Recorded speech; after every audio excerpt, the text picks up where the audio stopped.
friend. Welcome to the Overcomers, a movement and a group of people who have overcome, and they've got a story. That's what the Overcomers is all about. You sharing your story. Why? Because there is power in your story and people need you. They need your voice.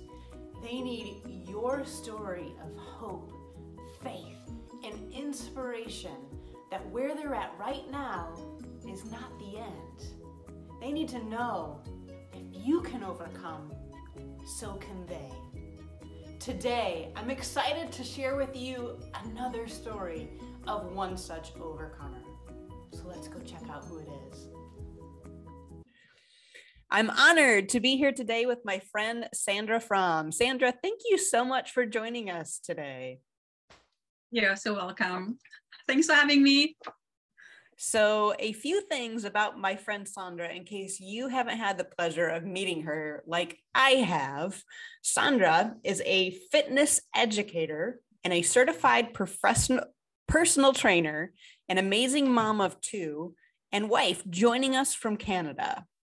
She's overcome a lot in life, a childhood full of abuse and sexual trauma, depression, anxiety, loneliness, anger, and violence.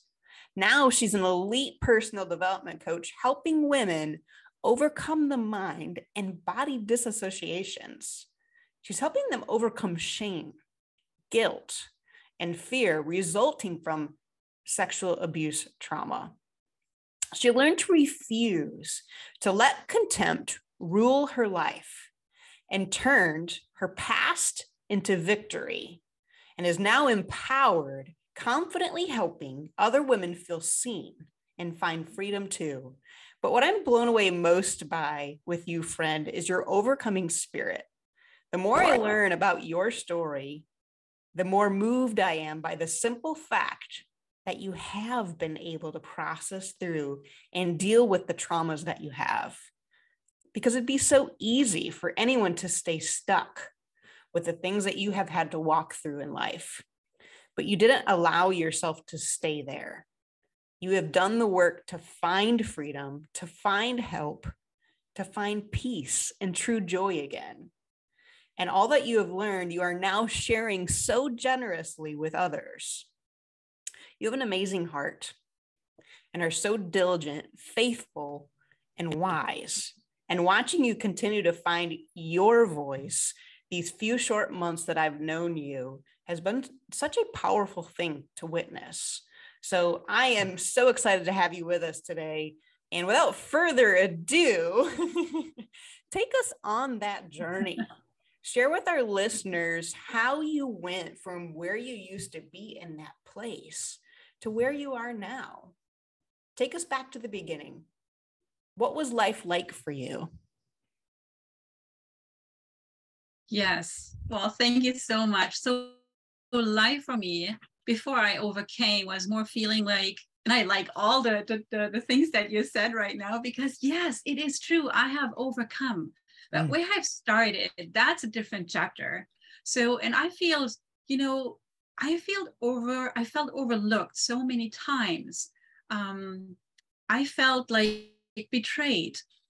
I felt like I have to avoid people, and I have to, or if I was exposed to people, then I felt like I have to demonstrate that I'm valuable, but I demonstrated it with like anger, and I demonstrated it with violence or manipulation to get what I wanted. So this is now prior to be an overcomer, also to feel and to have very low self-confidence, and being not able to speak and to participate in an interview like I do right now.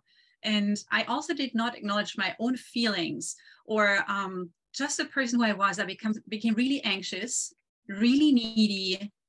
Like you've mentioned, I dealt with depression, and I felt just that void in me that made me really lonely. And a third factor that kind of that marked my life was I felt detached. I had no connection from my brain to my body. So I escaped reality quite a bit. And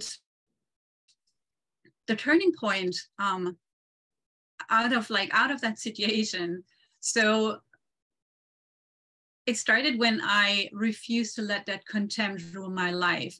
And all of it has to do with how I grew up, how I was groomed. And because we all have like three needs, like it's just what nature has given to us, like the care, we need honor and repair. And if one of those three things are missing in the way how we grow up, how I grew up, then there's a void in a child. And I had big voids in my life as a child. And now the other part is that an abuser sees your needs that you carry with you. So your body is a mirror. And as a child, you're a mirror of like what has groomed you. So, and if I can get vulnerable and personal at that point. So for me, it was my most deficit of care and honor and repair that should have been in a family structure. And also, it was still there, but maybe there was a void because it wasn't taken care of like all the way. So, and the one that was just with me is to have that deficit of honor and to have that deficit of respect, to be, it's just to be who I am. Without being ashamed or without feeling guilty for what I did and all that stuff. And that, that was, from my childhood, kind of growing up, missing on that honor and respect. And at one point I did a co-op program and my supervisor picked up on that need. So the abuser basically picked out on my need and saw that honor is something I really like. And now you have to imagine we are, first day, lots of people starting first grade. And I wanted to learn the trade as a goldsmith. That was my family line. That was my history. My family was known in our city for what we did. And I wanted to do that too. And he picked up on that missing honor part because I got a spot right next to him. So all the other ones were, like either downstairs, where it was less lighting, and I was invited into a room with workers. There were suits and everything, and I felt so honored to be in that area. I felt honored by like where I was sitting. So he had the seat of overviewing, overseeing his area, and I was just next to him. Never ever had that happen before, like I've heard then later on. So, and I was given privileges, certain tools that only people in their fourth year will work with. So, to prepare the jewelry and create jewelry. So, and that felt so good. It felt so good to be honored and to be trusted with things. So, and because there is a structure when abuse happens, so it almost never happens out of context. So it happens because we were groomed in that situation because I was missing honor in my own life. But also there's a structure of things, of how things happen then. So the first step was he picked out on what was missing. So he picked out on the deficit. The second step of being abused is to the abuser is introducing physical touch. Now I'm aware of it. At that time I wasn't. Yeah. But he was then helping to because I was a newbie, helping to putting his hand on my hand and moving that saw or whatever, things like that. And in the beginning I thought, oh, that's great, I'm taken care of. And when the tools were breaking, because I was allowed to use the expensive tools, he said, no big deal, you just go and get new. So, and I thought, wow, I'm not getting yelled at, I'm doing things right, he's taking me as I am. So, and I felt so honored, I felt so good, and I couldn't wait until I was there the next morning. Then the third step is when the abuser is intensifying the intimacy. Now back into my story, the touches became more. The the distance between us talking and doing things became closer. Then the fourth step is actually like the increased violation of that relationship. And at that point, when that happened, then like more contact, more I show you how it's done. Also, he asked me to go on trips throughout the firm. There I got like a funny feeling. And as he then like at one point, like I worked on a jewelry piece I created, and he was holding both hands. So, you know, like it's a working area and you hold your jewelry in front of you. Some like a wooden block is sticking out and you just kind of, you know, prepare it here and there and bend it. So when he was hanging on to both of my hands, leaning into me and rubbing his body against my body, there I got so scared. And I started freezing in my mind. And the next time when he came into that area, I fainted. So that was dangerous. Yeah.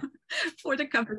That was dangerous for the company because I worked with fire. So, you know, it's a little welder and, you know, and I had long hair and we had no gear like to protect us. So that was dangerous. And then the boss kind of stepped in because I fainted. I need to have medical attention. So my body basically just said no to this experience that I had. And in my mind, I did not understand what happened, liking that trust, liking that honor, and then getting it, you know, just abusing this situation. So I told him I want to quit my job. And I also talked to my parents, but I didn't get a lot of understanding on this side because then I got told if you quit now, you will quit every job. On top of it, that was a family member, like very removed, but it was a family, you know, member, and we wanted to keep it as a good thing. So, but I felt, and I said, you know what, I fainted. And they asked me to go get medical attention and to figure out what's going on. So the supervisor also promised me more things, what I could have. He also showed me like pieces of our family line and said, see, this is what you can do when you stay with me.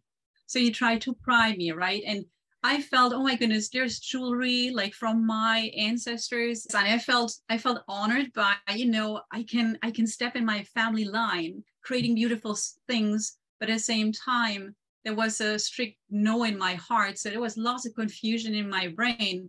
And at first I did not know what voice should I really follow, dishonoring our family or taking care of myself. So I made a decision without my parents' permission to resign that job. So I was a minor at that time. And I had to go to my boss basically. And the supervisor and I stepped into an elevator. We have done that many times. And he came very close to me and said, Sandra, I know exactly what's going on here. You're not quitting because you had a medical condition. You're quitting because of me. And I see this, but you have to remember, you needed me first. You were a needy person as you arrived, and I gave you that honor. I gave you that respect. And now when you go and see our boss, if you mention one word of how I have helped you, you will not be happy for the rest of your life. So that so scared me. Like this situation in the elevator pushed me to make a vow with myself not to open up my mouth, so not to share my story with anyone, because I was so scared. He's he's in our family, and he told me that I needed help first, and he wanted to help me. So I felt so guilty. I felt so ashamed that I have initiated this contact with that supervisor. So with my boss in that situation, that was quickly done. It was 5 minutes. He accepted my letter of resignation because of a medical condition that I had at that time. So then I left. And I thought it was over. But what I did not know at that time, that I would still carry that void of honor and a lack of respect in me. And that other people would pick up on that very easily and take advantage of it. Because our body is that mirror of our past. And the way how I grew up, not having enough of that honor and respect, just displayed what I did. And it did it for a very long time, like way into my adulthood. And it just really, that missing honor piece, just it showed up everywhere. It showed up everywhere, like in my family life, like the relationship to my husband, to my kids, workplace, everywhere, until I thought, no, I have to approach that differently. I have seen psychiatrists and other help, and most of them said, you know what, time will heal wounds. And other people said, if you intensify that feeling of, being betrayed and, and guilt and shame and fear, if you intensify it, then at one point you will not feel that pain any longer. But that didn't help me at all. And I got professional help and learned for the first time to engage in my story without contempt, without feeling worthless, without feeling not being good enough, without feeling I am the victor in every situation. So, and this is when I then started seeing that perspective of seeing the difference between entering my story with that feeling of worthlessness and entering my story of not allowing contempt rule my life.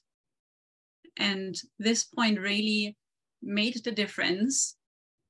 And helping, or coaches helped me and mentors helped me to arrive at that point.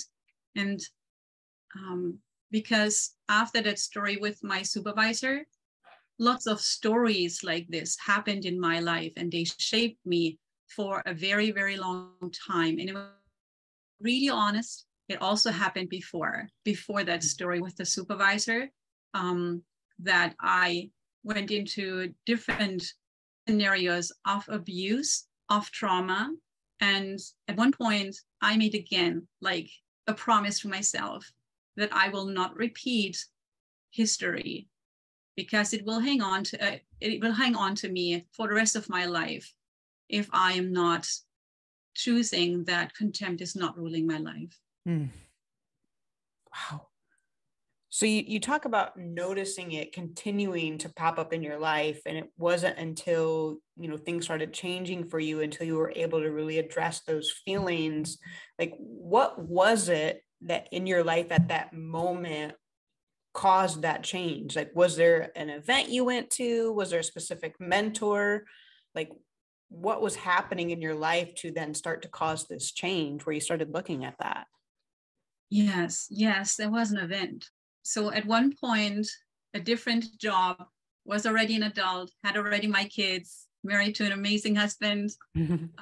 I burned out.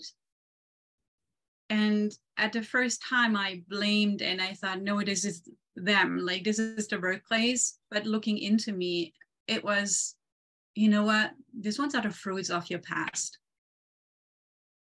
These ones are the fruits of not being able to show emotions, being able to talk to other people in a way they feel honored.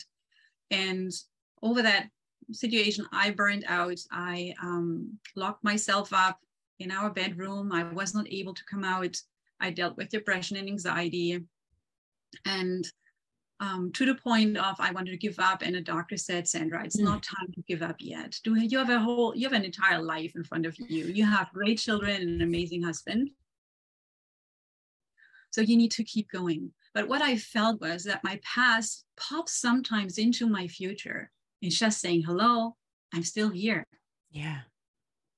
So the feeling of being betrayed. And I think when in the beginning, I said I felt that people take advantage of me. I think that was that point. And at that point, alone in my bedroom, I hear the voice, an internal voice saying, you have to stand up. Like there are 3 things you're going to do to get out of that, because that was really my intention, to get out of that situation, but I just did not know how. So I hear that internal voice telling me that that I will be helped.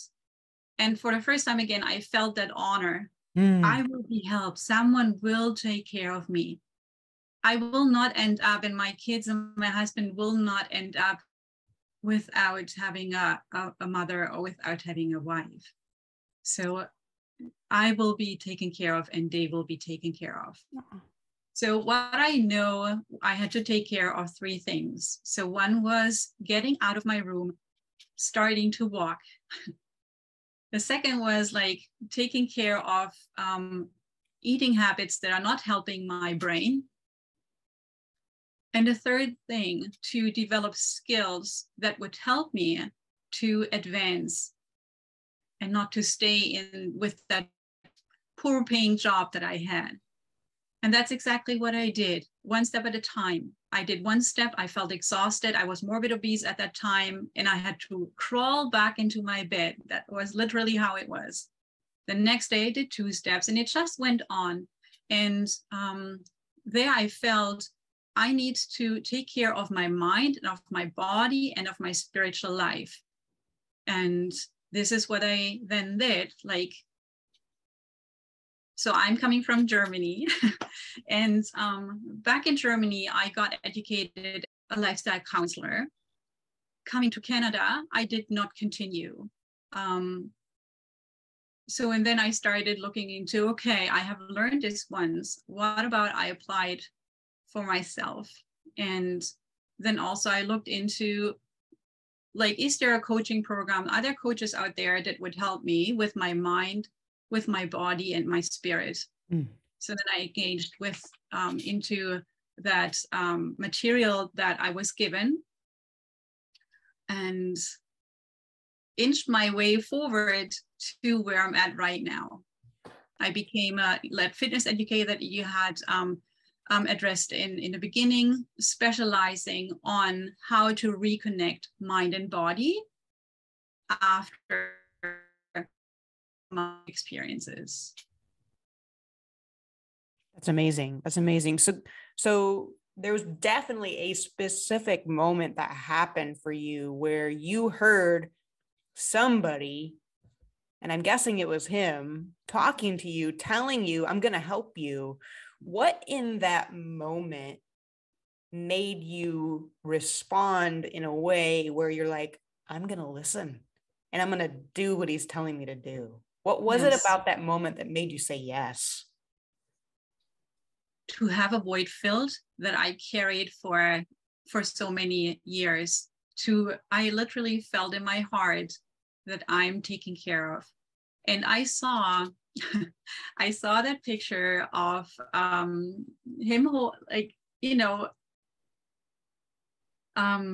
having cupped hands like this, and I'm sitting in the middle of it. And he's closing it, or kind of halfway closed, and I sit in there and feeling the storm around me, feeling all the things that I have experienced, they're out there and they're also in my heart. But what I felt like that he's basically holding me and protecting me and allowing me to feel that I'm taken care of. So it was literally like a feeling in my heart where I knew I have to listen to this. I cannot focus on what happened in the past.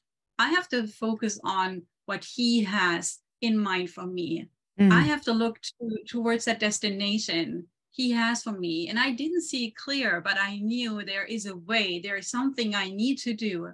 There's something that can bring victory into my life, and there's victory for other people. And this is like when I start changing, and this is also when people then saw the change in me and got aware of what's going on. And they didn't know even my story, but they saw that something has changed and shifted. Wow. Wow. That's absolutely beautiful. And what an amazing picture you paint of what can happen when you do say yes.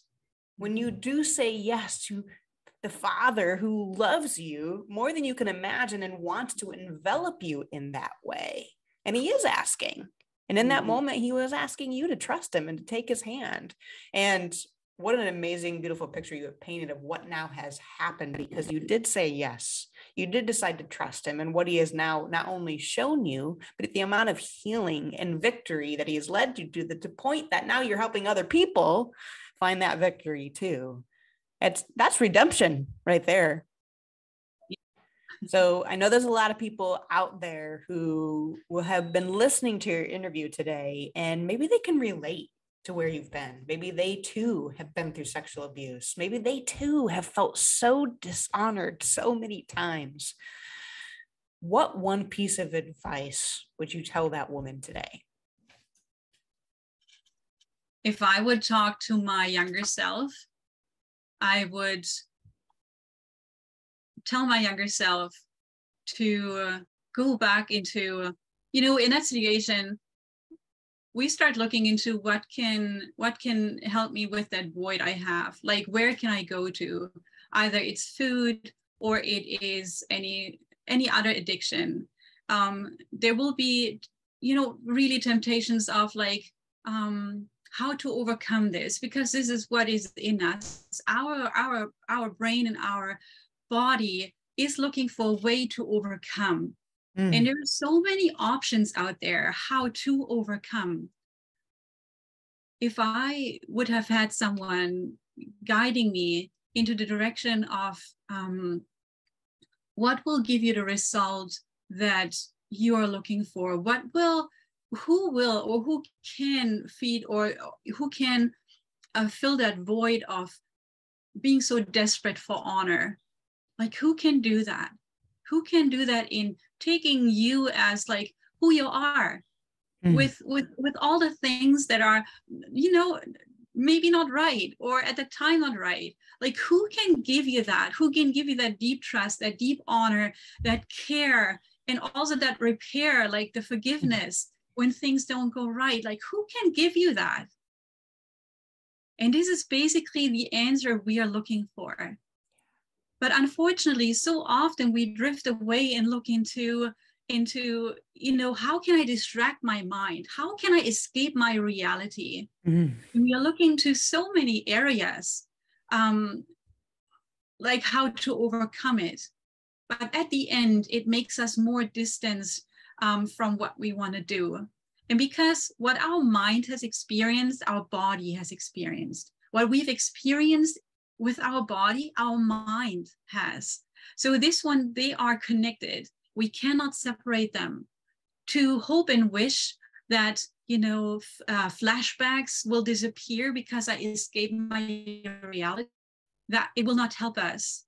But I would advise my younger self to find that support, that network that can give you that honor, that you learn to engage your story without contempt, to accept what was, but also then to bring that kindness into that story, so that not when you wake up in the morning, there's right away that voice of you're not good enough. When you do a mistake at work, at home, or where, right away that voice, oh, you should have done it differently. So these ones are all thoughts of contempt, guilt, and shame and fear. So how would that be if you would feel like I don't have to engage my own story with those negative voices? I can engage it with I'm worthy, I'm valuable, and I'm wonderful and beautiful. This is what I would do.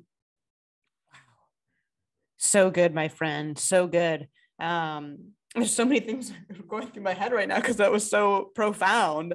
But first, I just want to say, if you are listening today and you are looking for that kind of community who's going to partner with you in a safe way where you are going to be honored, you're going to have the ability to enter into your story and deal with it in a healthy way, then I know that Sandra, my friend here, would love to connect with you. And I'll make sure that we'll drop your contact link below so that you can reach out with her. I encourage you to reach out with my friend Sandra. And not only does Sandra have a heart to help anyone who might be listening and dealing with the same things that she has battled through, but her and her family also have a huge heart to help the less fortunate. And I know that there's a cause that you guys are also very much behind. So I want to give you a moment to also talk about that. Tell us about King's Ransom Foundation, this company that you guys really have partnered with. So we as a family, we support kids getting out of the sex trade. This is very close to our heart to give the kids the support they need. And we know that the money that is given to King's Ransom goes 400% to the kids, and that they will be helped to restart, and also to, no matter what happened in their life, how dirty it was, it's so traumatic. And I don't have words for that. What we can do is support those kids and making that restart, having a restart in their life where they can feel the honor and the support they need for the rest of their life. So good, friend. I love what you said. You know, there's so many times where, especially with this subject matter, we don't know what to do, but you said it so well. Even if you don't know what to do, there are companies out there who do know what to do. And partnering with somebody like King's Ransom Foundation, you know, your money is going directly to those who need it. So I love what you said, that you said that so well. Sandra, thank you so much for being here with us today. Thank you for your courage and your vulnerability to share the stories that you did today. I know that is not an easy thing for people to do, to be that vulnerable. It takes a lot of courage. So I just want you to know how much I appreciate that in you today, and your willingness to not only go through all of the healing and processing that you have done for yourself, but to do it for your family. And now to be able to be gifting that to other people who really need to go through that journey too, and are desperate for that kind of honor, which you are now giving them. So thank you for being so committed to your own healing and your own freedom, but the freedom of others too, for all the work that you have put in, and for being diligent and passionate, and for the gift of your voice amidst it all, because the world desperately needs to hear it. And they need to hear you. So I just thank you so much for your willingness to share your story with us today on The Overcomers. It's been a pleasure to have you, friend. Well, thank you so much, Jen, for having me. And thank you for doing such an amazing work, helping other people to overcome. I really want to bless you. And I cannot tell you like how blessed other people are to have you and your commitment to walk with them, to, you know, to come beside them and say, you know what, we're going to overcome. And I have a person for you that has overcome. So thank you so much, Jen, for all what you do and how you engage with other people and how you have overcame first. Oh, absolutely. It's been a pleasure. And you know what, that you painted the perfect picture of what it really is about. And it's about us linking arms together and saying, hey, that's what we're going to do. We're going to do this together, and we're going to show other people that they can overcome hard things too, because of that linking. So I'm so glad you're connected with us, friend. It's an honor to have you here. Okay. Thank you. Wow. Wasn't that powerful? Do you have an overcomer story? Do you know someone who needs to hear this message? Please share this video on your social platforms and tag us so we know who you are. Stay tuned as we share more overcomer stories in the weeks ahead. We're looking for you. We're looking for the overcomers. Join us. Let's come together as the overcomers. Start sharing your story. We have multiple ways you can start getting involved and repping the movement, repping your story of what he has done in your life. And last but not least, if you want to learn how to overcome, visit www.dannyjohnson.com. That's my coach, and that's where I learned how to overcome. Thank you so much for joining with us today. We believe in you, and we believe in the power of story. We believe in your story.